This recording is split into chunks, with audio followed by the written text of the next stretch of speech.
You've heard how horrible it is to try to find affordable rentals in our city. Partly that's because current tenants aren't doing what their parents did: buy a house and move out.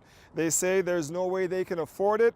Our Chris Glover is here with me now. Chris, what are people telling you? Well, more often it's unattainable, unaffordable, and downright impossible. And that's even for condo buildings like where we're in front of now. Yeah. That used to be where first-time homeowners were able to crack into the market. But just take a look at this and you'll see why they're having so much trouble. The latest number from the Toronto Real Estate Board puts the average house price at $875,983. That is up 27.7% from just 1 year ago. It has many in the GTA feeling stuck. Do you want to see our cute little house that we tried to buy?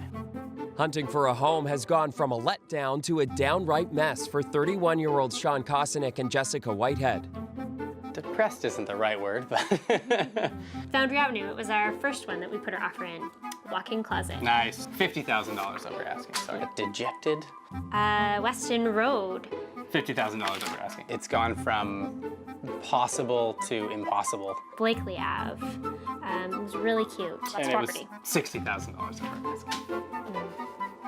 First pre-approved for a mortgage in September 2016 at $550,000.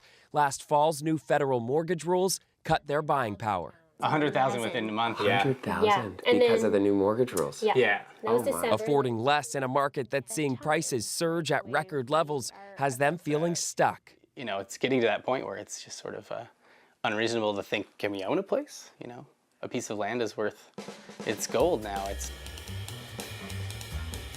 Welcome to the Junction Triangle. Lots of really nice houses, right?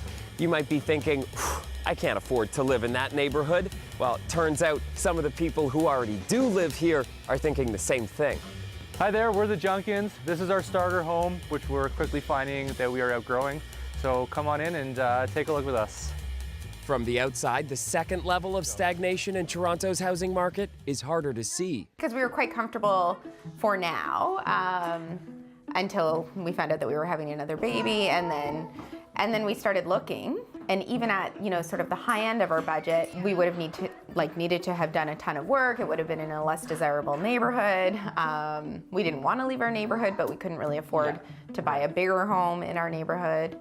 I feel bad for people in our situation who would like to move into a larger space and can't. On the flip side of that, I feel bad for people who want to buy their first home and there's none available because we're not vacating this one. We have 3 changes that you might do. One of them is the basement, yeah. Let's take a look.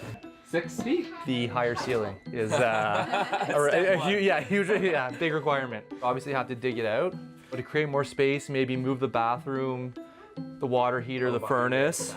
Yeah, the second option that we are kind of looking at is adding an extension onto the back of the house. What are the drawbacks with this idea? So drawbacks is our backyard's not huge as it is, and this would just, eat into more backyard space. That's important to me, having the outdoor space. And then also, from what I understand and talking to some architects, is that it would be difficult to get approval from the city. The other house that's built up or back?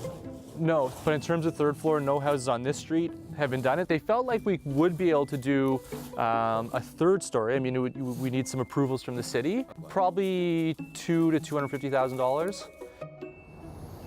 $200,000 to $250,000, Chris? Yeah, that is just for their renovations. It would have gone to a mortgage, but this is their new plan. And looking on their street, they're not the only ones who have this plan.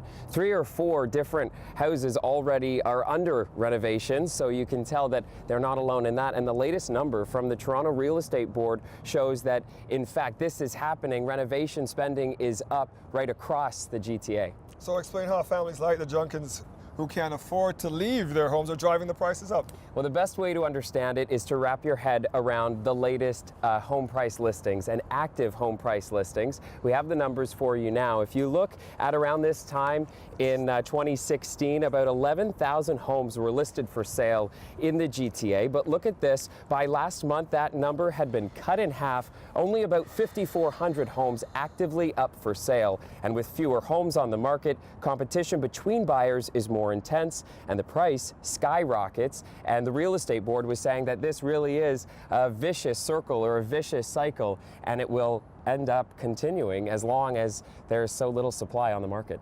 Well, there's also continuing. We're going to break through and go through all these topics this week. So we're also going to talk about some solutions. One guy here you have for us is living on a boat as a way to solve all this. So we'll That'll get be to that. Wednesday. So tune in Wednesday for the boat guy.